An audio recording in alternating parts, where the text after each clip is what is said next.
Stem cells with healing factors గురించి మాట్లాడదాం, which is commonly use these days. It is called a BMAC, BMAC అంటారు. Are full form ఏంటంటే bone marrow aspirate concentrate అని. అంటే మనకి బోన్స్లో bone marrow అనేది ఉంటుంది. సో బోన్ మ్యారో ఏం చేస్తుంది అంటే ఫస్ట్ థింగ్ ఫ్యాటీ మ్యారో ఉంటుంది, విచ్ ఇస్ జస్ట్ సపోర్టివ్ మనకి.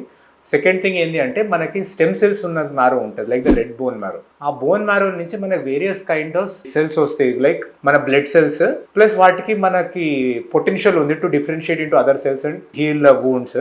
అది కాకుండా సెవరల్ గ్రోత్ ఫ్యాక్టర్స్ ఉంటాయి. ఇది బోన్ మ్యారో ఆస్పిరేట్ కాన్సన్ట్రేట్ ఎట్లా చేస్తారు అంటే యూజువల్లీ మనకి హిప్ బోన్ దగ్గర మనకి ఐలియం బోన్ ఉంటుంది, ఐలియా క్రెస్ట్ నుంచి ఒక బోన్ మ్యారో ఆస్పిరేషన్ నీడిల్ ఉంటుంది, ఒక థిక్ నీడిల్. సో నార్మల్ ఒక లోకల్ అనెస్థీషియా ఇచ్చి ఆ నీడిల్ పెట్టి మనకి అక్కడ ఉన్న మ్యారో ఆస్పిరేట్ చేస్తారు, అంటే మ్యారో ఎక్స్ట్రాక్ట్ చేసి దాన్ని through a centrifuge and some other process ఒక హాఫ్ అన్ అవర్ లోపల ఒక కాన్సన్ట్రేట్ క్రియేట్ చేస్తారు.